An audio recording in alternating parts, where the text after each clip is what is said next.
소개받은 김성민입니다. 이렇게 여러분들과 함께 말씀을 나누는 것을 통해서 이렇게 서로 인사하고 뵐 수 있게 되어서 정말 진심으로 기쁜 마음입니다. 또 아울러서 또 이렇게 귀한 자리에 통해서 말씀을 전할 수 있도록 이렇게 자리를 마련해 주신 우리 김영호 담임 목사님께도 감사의 말씀을 드립니다. 함께 은혜 받고 은혜를 나누는 귀한 시간 되기를 기대하고 기도합니다. 오늘 우리가 이제 로마서 말씀을 우리가 본문으로 보았습니다. 사도 바울께서 로마에 있는 교회에 보낸 서신입니다. 그래서 제목을 로마서라고 지었고, 더 정확히는 사도 바울이 로마에 있는 교인들에게 보내는 편지, 이제 그렇게 볼 수가 있겠죠. 그런데 이제 다른 신약 성경에 있는 바울이 어느 교회들에게 보낸 그 편지들과 다르게 이 바울과 이 로마에 있는 교인들의 관계는 조금 특별합니다. 왜냐하면 다른 서신들에 있는 고린도 전후서, 데살로니가 전후서, 빌립보서 같은 경우에는 바울이 직접 그 도시로 가서 교회를 세우고 또 그 교회를 통해서 성도들을 이제 양육했던 그런 교회들인데, 로마 교회는 바울에 의하여서 설립된 교회가 아닙니다. 바울이 아닌 다른 누군가에 의해서 교회가 세워졌고 사람들이 모이기 시작했으며 복음이 전파되었고 교회가 유지되었던 그런 곳입니다. 정확히 얘기하자면 로마 교인들은 아마 바울을 보지 못했을 수도 있습니다. 지금 우리가 읽은 이 로마서가 이 로마에 있는 교인들과 바울이 아마 처음으로 대면하는 그런 매개일 것입니다. 그렇기 때문에 다른 서신들과 달리 이 로마서에서는 바울이 좀 더 다른 면들을 많이 강조합니다. 첫 번째로 바울 내가 누구인지를 여기서 좀 더 자세하게 설명합니다. 다른 서신들에서는 그리스도 예수의 종 혹은 그리스도 예수의 사도된 바울은 어느 교회에게라고 그렇게 인사말이 시작하지만, 로마서 같은 경우는 매우 긴 분량으로 나 사도된 바울은 그리스도의 복음을 위하여 택정을 위하여서라고 하면서 매우 길게 바울 자신을 소개합니다. 또한 이 로마 교인들에게 바울 자신을 소개함과 동시에 바울이 무엇을 믿고 있고 무엇을 가르쳐 왔고 또 무엇을 신앙의 중심으로 삼고 있는지를 이들에게 길게 설명합니다. 매우 중요한 목적이 있기 때문입니다. 바울의 이제 마지막 선교지는 유럽에 있어서 지금의 스페인 지방입니다. 스페인 지방으로 이제 마지막 선교 여행을 가기 전에 로마 교회를 들립니다. 이 로마 교회를 들려서 어떤 재정적 후원을 받기도 하고 또 도울 수 있는 동역자들을 구하기도 합니다. 그럴 때 이제 로마 교회는 이제 모여서 얘기를 했겠죠. 도대체 사도 바울이 누구일까? 한 번도 본 적이 없는 이 사도라고 불리는 사람에게 우리가 그런 재정적 후원을 할 수 있을까? 동역자들을 보낼 수 있을까? 이런 논의가 충분히 로마 교회 안에 있었을 거예요. 그럴 때 이제 사도 바울이 로마 교회를 가기 전에 이 로마서라는 긴 편지로 먼저 자기 자신을 소개하고 자기가 믿는 복음이 무엇이고 지금까지 자기가 붙잡아 왔던 복음의 핵심이 무엇인지를 이 로마서를 통해서 지금 전달하고 있는 겁니다. 많은 주제들을 가르치고 있습니다. 바울이 믿는 바, 나는 이것을 믿고 있고 이것을 가르쳐 왔다는 중요한 주제들이 매우 많습니다. 하나님에 관하여, 예수 그리스도에 관하여, 성령 하나님에 관하여, 교회에 관하여, 신자의 구원에 관하여, 그리고 교회와 국가에 관하여, 그리고 그리스도인의 삶의 모범에 관하여서 많은 것들을 사도 바울이 로마서를 통해서 알려주고 자기 자신을 소개하죠. 이제 오늘 우리가 본 우리 본문에서도 여러 바울의 핵심 메시지에 바울이 갖고 있는 믿음, 복음의 정수, 그 중에서도 한 가지 포인트를 강조하고 있습니다. 그것이 바로 무엇이냐? 인간이란 무엇이냐? 바울이 믿는 바 인간이란 무엇이냐? 그것을 이제 로마 교인들에게 소개하고 있습니다. 로마 교인들은 이제 아마 인터뷰를 했을지도 모릅니다. 아마 지금의 시대로 만약 적용을 해본다면. 이제 바울에게 묻겠죠. 사도 바울이시여, 당신이 생각하는 인간이란 무엇입니까? 매우 깊고 어려운 질문입니다. 그럴 때 사도 바울은 이렇게 이야기를 합니다. 3장 10절에서 보면 3장 10절, 같은 로마서 3장 10절입니다. 3장 10절에서 이렇게 이야기합니다. 내가 믿는 바 인간이란 기록된 바 의인은 없나니 하나도 없으며 깨닫는 자도 없고 하나님을 찾는 자도 없고 다 치우쳐 함께 무익하게 되고 선을 행하는 자는 없나니 하나도 없도다. 그들의 목구멍은 열린 무덤이요 그 혀로는 속임을 일삼으며 그 입술에는 독사의 독이 있고 그 입에는 저주와 악독이 가득하고 그 발은 피 흘리는 데 빠른지라. 파멸과 고생이 그 길에 있어 평강의 길을 알지 못하였고 그들의 눈앞에 하나님을 두려워함이 없느니라 함과 같으니라. 예, 이겁니다. 매우 비관적입니다. 인간에게 있어서는 어떤 가능성도 없고 선이 없고 기대할 것이 없다. 그들은 오직 죽음, 파멸, 자기의 욕망, 욕정 그걸로만 달려가는 그런 존재가 인간이고 하나님의 기준에 전혀 못 미치는 존재, 그게 바로 인간이다. 그렇게 얘기합니다. 그럼 이제 로마 교인들이 이렇게 물을 수 있겠죠. 그렇게 비관적입니까? 인간에게 어떤 일말의 가능성이 없습니까? 이제 이렇게 재차 질문을 하겠죠. 그럴 때 이제 사도 바울은 이렇게 대답을 합니다. 3장 19절에서 이제 이렇게 이어서 대답하죠. 인간에 대한 가능성이요. 19절 이렇게 이야기하죠. 우리가 알거니와 무릇 율법이 말하는 바는 율법 아래에 있는 자들에게 말하는 것이니 이는 모든 입을 막고 온 세상으로 하나님의 심판 아래에 있게 하려 함이라. 이겁니다. 가능성 없습니다. 그저 남은 것 심판, 하나님의 영원한 심판이라는 것. 인간이 스스로 선택했고 그 선택대로 자기의 욕망을 향해서 살고 다투고 자기 말을 위하여 이기적으로 살고 하나님을 멀리하고 살다가 결국은 심판이라는 것이죠. 그럴 때 이제 또 다음 질문하겠죠. 로마 교인들이 묻습니다. 그럼 유대인들은요? 하나님에 의해 선택된 받은 백성들이라면서요. 유대인들은요? 우리와 다른 로마인, 이방인 다른 유대인들은 어떻습니까? 그럴 때 바울은 이렇게 또 대답을 합니다. 3장 20절. 유대인들이요. 자, 20절. 그러므로 율법의 행위로 그의 앞에 의롭다 하심을 얻을 육체가 없나니 죄송합니다. 3장 9절입니다. 유대인들. 3장 9절. 그러면 어떠하냐? 우리는 나으냐? 여기서 말하는 우리는 바울을 포함한 유대인들. 결코 아니라 유대인이나 헬라인이나 다 죄 아래 있고 우리가 있다고 우리가 선언하였느니라. 유대인이든 로마인이든 이방인이든 그리스인이든 아시안이든 똑같다. 하나님의 선택받은 유대인, 아니 하나님의 기준에 있어서는 유대인들은 똑같은 죄인이고 우리도 죄인이고 일만의 가능성 없는 하나님의 심판 아래에 있는 존재들이다. 그럼 이제 이렇게 묻겠죠. 그럼 율법은?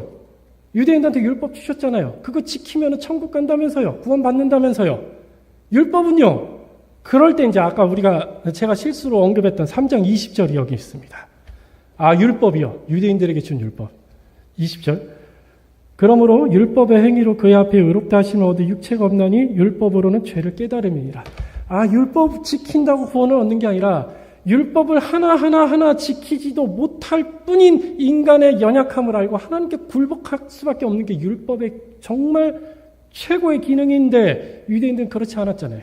율법을 지키지도 못하면서 지킨다고 하였고 그걸 남들에게 강요하잖아요. 율법의 기능은 그들은 모릅니다. 그들 역시 가능성 없습니다. 이럴 때 이제 절망 중에 있는 로마 교인들이 이렇게 묻겠죠. 그렇다면 인간에게 소망이 없습니까? 영원한 심판입니까? 끝이에요? 당신이 믿는 복음이 뭔데요? 그럴 때 이제 바울이 오늘 우리가 읽은 본문에서 이렇게 대답을 합니다. 아니요! 있습니다. 단 하나, 잘 들으세요. 21절부터 이렇게 이야기합니다. 이제는 율법에 하나님의 한 의가 나타났으니 율법과 선지자들에게 증거를 받은 것이라. 곧 예수 그리스도를 믿음으로 말미암아 모든 믿는 자에게 미치는 하나님의 의인이 차별이 없느니라. 모든 사람이 죄를 범하였음에 하나님의 영광에 이르지 못하더니 그리스도 예수 안에 있는 속량으로 말미암아 하나님의 은혜로 값없이 의롭다 하심을 얻은 자 되었느니라.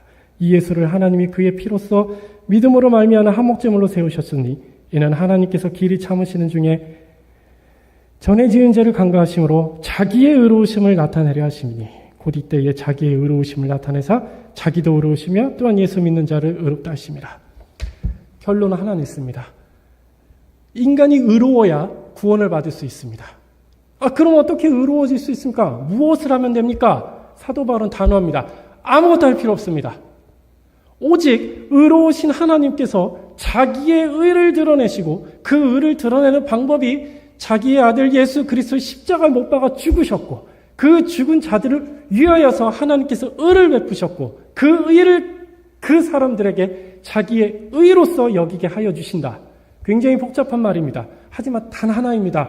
우리 핵심 단어가 계속 나왔죠. 25절과 26절에서 하나님의 의가 나왔습니다. 하나님의 의를 예수 그리스도를 통하여서 사람의 의로서 여겨주신다라는 겁니다. 가능성이 없고 죄악에 빠진 인간이었고 하나님을 찾지도 못하고 영광에 미치지 못하는 인간이었지만 하나님께서 본인의 의를 예수 그리스도를 통하여서 예수 그리스도 속죄를 통하여서 하나님의 의를 신자의 의, 선택받은 자의 의로서 여겨주시고 그것이 바로 그 자가 의인이 된다는 겁니다. 죄인이었으나 의인이 됩니다. 하지만 죄인이었다가 의인이 되는 사람의 노력과 행위, 공로 없습니다. 아무것도 할 수 없습니다. 아무것도 하지도 않습니다. 그러나 하나님께서 먼저 시작하셨고 예수 그리스도를 보내셨고 십자가에서 달려 죽게 하셨고 의를 이루게 하셨고 그 예수의 의, 하나님의 의를 선택받은 신자의 의로서 여겨주신다라는 겁니다. 그래서 우리가 천국을 가고 하나님부터 구원받을 수 있다라는 겁니다. 그래서 사도 바울이 이렇게 이야기하는 겁니다. 27절에서 그런즉 자랑할 때가 어디 있느냐. 유대인들이 율법을 자랑하고 누군가는 자신의 선함을 자랑하고 누군가는 자기의 믿음의 가문을 자랑할 수도 있습니다. 누군가는 어떤 신앙의 경력을 자랑할 수도 있고 신앙의 지혜를 자랑할 수도 있으나 자랑할 것이 없다고 합니다. 구원의 근거는 오직 하나님께서 시작하신 일, 하나님께서 진행하신 일, 하나님께서 성취하신 의, 하나님께서 기필코 이루고 마시고 완성하신 그 의로 우리가 의인이 되고 우리가 하나님 앞에서 의인이 됨으로 말미암아 하나님의 백성이 될 수 있다는 신자가 될 수 있다라는 바울의 단호하고도 흔들림 없는 복음입니다. 성경에서는 수많은 인물들을 통하여서 의인이라 불리는 인물들을 많이 등장시키고 있고 그 일을 우리가 본받으라고 합니다. 대표적으로 아브라함이 나오고 이삭이 나오고 야곱이 나오고 모세가 나오고 여호수아가 나오고 베드로도 나오고 다윗도 나오고 바울도 나옵니다. 이 의인이라는 칭호를 받은 사람들, 사도 바울이 말한 것처럼 정말 아무것도 안 했고 그저 죄인일 수밖에 없지만 하나님의 은혜로 의인이 됐었을까? 우리는 단호하게 얘기할 수 있습니다. 그렇다라고. 성경이 일관되게 진술하는 것이라고. 그리고 우리의 거기가 참여자가 된다라고. 우리가 한 인물을 한번 살펴보겠습니다. 우리 베드로 후서 2장 6절에서 8절인데 신약성경 385쪽입니다. 베드로 후서 2장 6절에서 8절. 베드로 후서 2장 6절에서 8절. 신약성경 385쪽입니다. 베드로후서 2장 6절, 8절, 2장 6절에서 8절, 신약성경 385쪽. 예, 이렇게 성경이 말씀합니다. 소돔과 고모라 성을 멸망하기로 정하여 죄가 되게 하사 후세에 경건하지 아니할 자들에게 본을 삼으셨으며 무법한 자들의 음란한 행실로 말미암아 고통당하는 의로운 롯을 건지셨으니 이는 이 의인이 그들 중에 거하여 날마다 저 불법한 행실을 보고 들음으로 그 의로운 심령이 상함이라. 롯이 나옵니다. 소돔과 고모라에 나온 그 롯이에요. 그런데 여기 베드로 후서에서는 독특한 표현을 씁니다. 두 번이나 걸쳐서 7절에는 의로운 롯이고 8절에 또다시 반복합니다. 이 의인, 의롭다고 합니다. 정말 롯이 의롭다는 이 좋은 표현을 받았는데 과연 우리가 생각하는 그대로 어떤 의로운 행동, 의로운 생각, 의로운 어떤 관계를 롯의 주체적인 측면에서 보였기 때문에 의로운 칭호를 받았을까? 아니면 사도 바울이 말한 그런 거였을까? 우리 한 번 더 살펴보겠습니다. 창세기 19장인데 구약성경 23쪽 창세기 19장 1절입니다. 창세기 19장 1절에서 17절 구약성경 23쪽입니다. 예, 성경이 이 롯에 관해서 이렇게 증거하십니다. 저녁 때에 그 천사가 소돔에 이르니 마침 롯이 소돔 성문에 앉아 있다가 그들을 보고 일어나 영접하고 땅에 엎드려 절하며 이르되 내 주여 돌이켜 종의 집으로 들어와 발을 씻고 주무시고 일찍이 일어나 갈 길을 가소서. 그들이 이르되 아니라 우리가 거리에서 밤을 새우리라. 롯이 간청하며 그제서야 돌이켜 그 집으로 들어오는지라. 롯이 그들을 위하여 식탁을 베풀고 무교병을 구우니 그들이 먹으니라. 그들이 눕기 전에 그 성사랑 곧 소돔 백성들이 노소를 막론하고 원근에서 다 모여 그 집을 에워싸고 롯을 부르고 그에게 이르되 오늘 밤에 내게 온 사람들이 어디 있느냐 이끌어내라 우리가 그들을 상관하리라. 롯이 문 밖에 무리에게로 나가서 뒤로 문을 닫고 이르되 청하노니 내 형제들아 이런 악을 행하지 말라. 내게 남자를 가까이 하지 않는 두 딸이 있노라. 청하건대 내가 그들을 너희에게로 이끌어내리니 너희 눈에 좋을 대로 그들에게 행하고 이 사람들은 내 집에 들어왔은즉 이 사람들에게는 아무 일도 저지르지 말라. 그들이 이르되 너는 물러나라. 또 이르되 이자가 들어와서 거류하면서 우리의 법관이 되려 하는도다. 이제 우리가 그들보다 너를 더 헤아리라 하고 롯을 밀치며 가까이 가서 그 문을 부수려고 하는지라. 그 사람들이 손을 내밀어 롯을 집으로 끌어들이고 문을 닫고 문 밖에 무리를 대소를 막론하고 그 눈을 어둡게 하니 그들이 문을 찾느라고 헤매었더라. 그 사람들이 롯에게 이르되 이 외에 내게 속한 자가 또 있느냐? 내 사위나 자녀나 성중에 내게 속한 자들을 다 성 밖으로 이끌어내라. 그들에 대한 부르짖음이 여호와 앞에 크므로 여호와께서 이곳을 멸하시려고 우리를 보내셨나니 우리가 멸하리라. 롯이 나가서 그 딸들과 결혼할 사위들에게 말하여 이르기를 여호와께서 이 성을 멸하실 터이니 너희는 일어나 이곳에서 떠나라 하되 그 사위들은 농담으로 여겼더라. 동틀 때에 천사가 롯을 재촉하여 이르되 일어나 여기 있는 내 아내와 두 딸을 이끌어내라. 이 성의 죄악 중에 함께 멸망할까노라. 그러나 롯이 지체하며 그 사람들이 롯의 손과 그 아내의 손과 두 딸의 손을 잡아 인도하여 성 밖에 두니 여호와께서 그에게 자비를 더하심이었더라. 그 사람들이 그들을 밖으로 이끌어낸 후에 이르되 도망하여 생명을 보존하라. 돌아보거나 들에 머물지 말고 산으로 도망하여 멸망을 면하라. 아멘. 소돔과 고모라라는 유명한 사건에서 하나님께서 인간의 모습을 입고 지금 현현하신 겁니다. 여기서 이제 두 천사라고 표현하지만 천사로 보든 그리고 하나님의 직접적인 현현으로 보든 하나님의 말씀을 지금 인간의 몸을 입고 있는 어떤 존재가 롯과 함께 인간의 언어로 하나님의 지금 뜻을 전달하고 있고 롯이라는 인간과 대화하고 있습니다. 롯은 이 소돔과 고모라의 심판에서 멸망을 면했습니다. 그리고 베드로 후서에서는 이 롯을 가리켜 의인이라고 합니다. 근데 우리가 한번 생각해 봅시다. 19장 이 긴 1절부터 17절까지 보았을 때 과연 롯이 의로운 자로서 칭함받을 만한 행동을 합당하게 했는가? 롯이 주체적으로 소돔과 고모라의 멸망함, 범죄를 보고 깨닫고 여기서 탈출을 하고자 그가 스스로 결단했는가? 자기의 딸들을 자기가 손을 붙잡고 자기 스스로 결단하고 나왔는가? 뒤도 돌아보지 않고 나왔는가? 하나님의 뜻에 즉각적으로 그럼 순종하면서 모든 것을 버리고 미련 없이 나왔는가? 그래서 의인의 칭호를 베드로후서에서 받았는가? 저는 아니라고 봅니다. 오히려 롯은 이렇게 했어요. 16절에서 그러나 롯은 지체하며 롯은 미련이 있었습니다. 그리고 확신이 없었습니다. 이 말을 들어야 되나? 이 사람들의 말을 듣고 내 딸을 이끌고 나와야 되나? 도망쳐야 하나? 그리고 지체했습니다. 답답할 정도로. 아마 이대로 롯을 뒀다면은 롯 역시 소돔과 고모라에 남겨진 사람들처럼 그 유황불, 불의 심판에 처했을지도 모릅니다. 답답함과 미련함과 확신 없음 때문에. 하지만 롯이 살았습니다. 단 하나의 조건 때문입니다. 17절에 보면, 16절에 보면, 그러나 롯이 지체하며, 롯은 지체했습니다. 그 사람들, 하나님, 롯의 손과 그 아내의 손과 그 두 딸의 손을 잡아 인도하여 성 밖에 두니 하나님께서 롯의 손을 강권적으로 붙잡고 끌어내신 겁니다. 지체하고 있었고 답답해하고 있을 정도로 머뭇거리고 안절부절 못하고 있는 그런 롯에게 드디어 하나님께서 손을 내미시고 롯과 그 두 딸들의 손을 붙잡고 끌어내신 겁니다. 물속에서 허우적거려서 죽어가고 있는데도 자기가 물속에서 허우적대서 죽을지도 모르는 사람에게 누군가가 강권적으로 그 팔을 잡아서 이끌어낸 것 같은 표현입니다. 그렇게 롯은 살았습니다.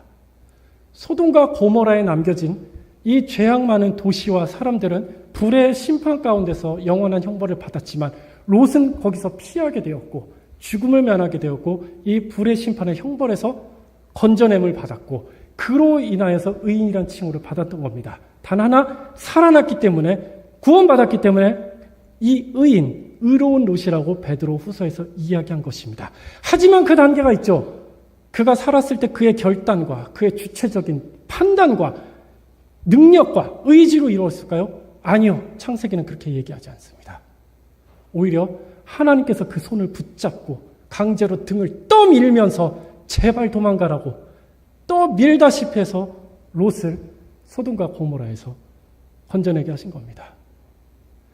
시작도 하나님이셨고 설득을 하신 것도 하나님이셨고 기다리시는 것도 하나님이셨고 급기야 손을 잡아 낚아채시고 문을 열어서 등을 밀고 산으로 도망하게 하신 것까지 하나님이셨습니다.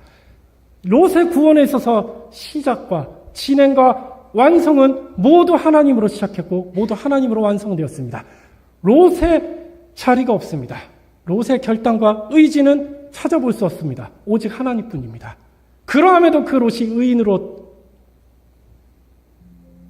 평가받을 수 있는 것?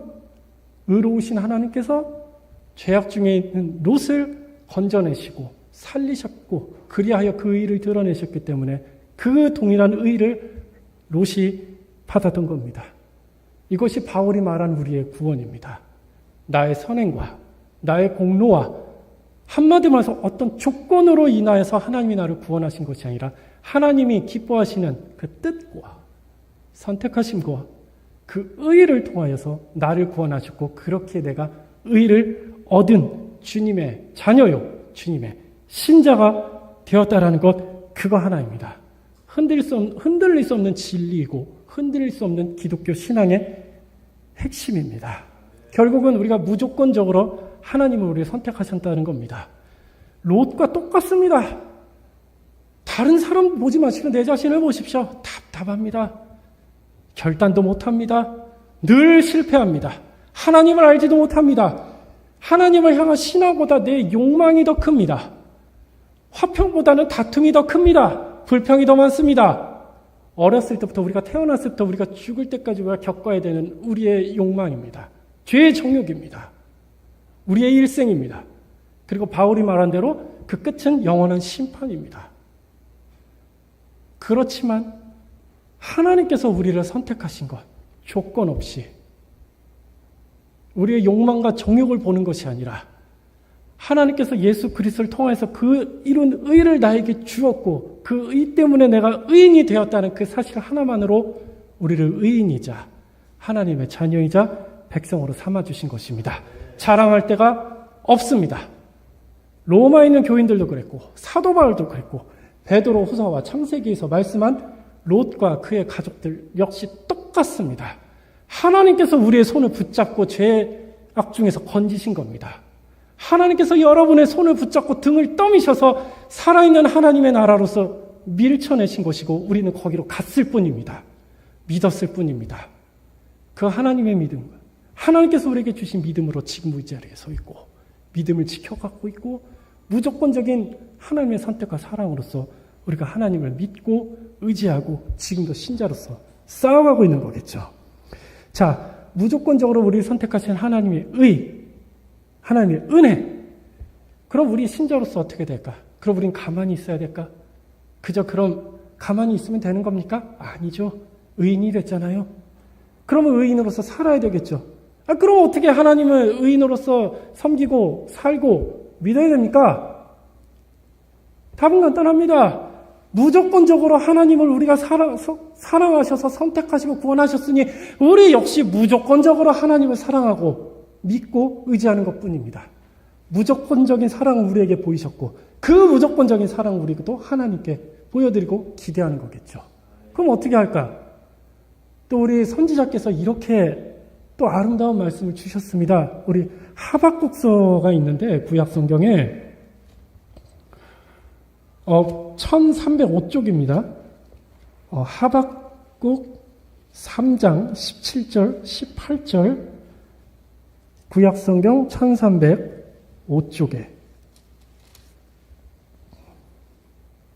하박국 3장 17절 18절 구약 성경 1305쪽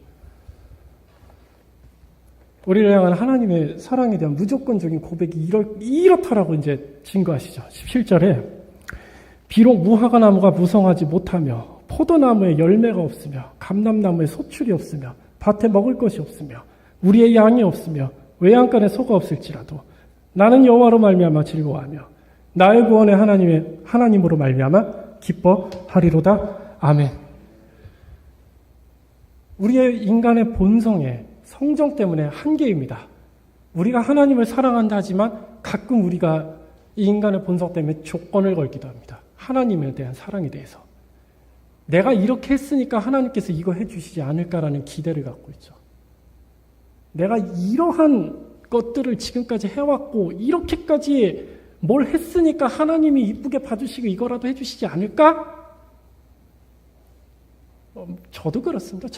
지금도 그렇고 예전엔 더 그랬습니다. 앞으로도 또 그럴 것 같아요. 제 본성에서 제가 벗어나지 않는 이상. 하지만 하박국 선지자께서 이렇게 얘기하셨죠. 무화과 나무가 무성할 거라는 조건, 포도나무에 열매가 있으면, 감람나무에 소출이 많으면, 밭에 먹을 것이 많을 주시면, 우리의 양을 많이 주시고 외양간에 소를 많이 주시게 되면 내가 하나님 잘 섬기고 기뻐하겠습니다. 아니죠. 그 반대입니다. 무화과 나뭇잎이 말라 비틀어지고 외양간에 소가 없고 양이 없어도 그 어떤 조건이 나에게 없을지라도 하나님께서 나를 무조건적으로 사랑하시고 선택하신 나 역시 하나님께 대한 무조건적인 사랑과 선택입니다. 하나님이 나에게 주신 어떤 세상의 기대, 내가 바라는 욕망의 충족, 어떤 내가 바라는 어떤 결과에 대한 기대, 그것이 없을지라도 내가 무조건, 그런 조건 없이 나는 영원히 하나님 기뻐하고 섬기겠습니다. 단지 그거 하나입니다. 이것이 우리가 성경에서 보여주시는 하나님께서 우리에게 주신 사랑이고, 그리고 그 사랑에 대한 우리의 응답이겠죠. 더 나아갑시다. 하나님에 대해서 우리가 조건 없는 사랑을 합니다. 그리고 예수님께서 이렇게 말씀하셨죠.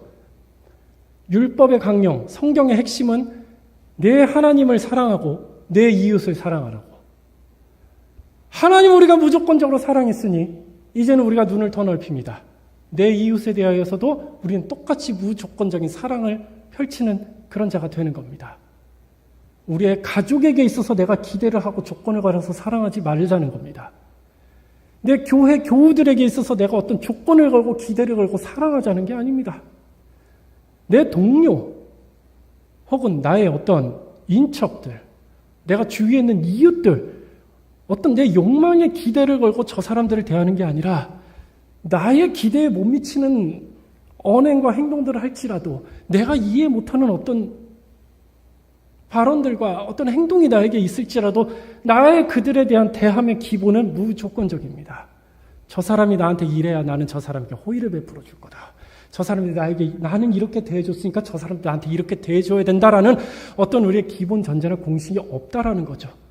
하나님께서 죄인인 우리를 향해서 아무것도 기대할 거 없을 때 자신의 아들 예수를 죽이면서까지 우리를 구원하신 것처럼 우리 역시도 우리의 교우들을, 교회에 있는 교우들을, 나의 가족들을, 나의 이웃들을, 나의 인척들을 향해서 그렇게 사랑 베풀어 가는 거죠.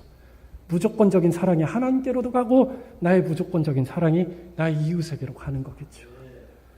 우리가 바울이 오늘 로마서에서 말했던 의인, 가능성이 없고 기대도 할 수 없지만 하나님의 의로 말미암아 의인이 되었습니다.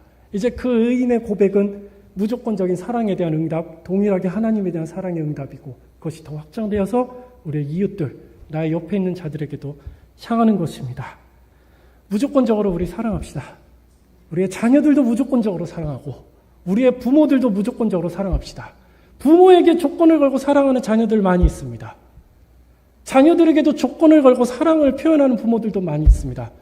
혹시라도 우리에게 그런 마음의 성정이 있다면 우리 내려놓고 회개하고 다시 한번 우리에게 무조건적으로 보여주신 그 사랑을 나도 이제 알게 하시고 깨닫게 하시고 보여주게 해놓고 나의 자녀들에게, 나의 부모에게, 나의 교회 동료들에게, 믿음의 신자의 동역자들에게 보여주자고 이렇게 한번 결단하고 우리 함께 다시 한번 신앙인으로서 아름답게 살아갑시다. 우리 함께 말씀을 가지고 한번 기도하겠습니다. 하나님의 무조건적인 은혜와 사랑을 다시 한번 깨닫게 하신 하나님께 감사드리고 우리가 이곳에서 혹시라도 간과하거나 우리의 이해에 있어서 부족한 점이 있었다면 깨닫게 하심에 감사를 드리고 그 무조건적인 사랑에 대한 하나님, 그 은혜에 잠기게 하여 주시옵소서. 혹여라도 내가 내 가장 가까운 사람에게 이런 무조건적인 사랑이 아닌 조건을 거는 어떤 기대가 있었다면 하나님 용서하여 주시고 내 마음 더 깊게 하나님과 예수님을 닮아가는 은혜의 신자 되게 해달라고 우리 함께 기도하겠습니다.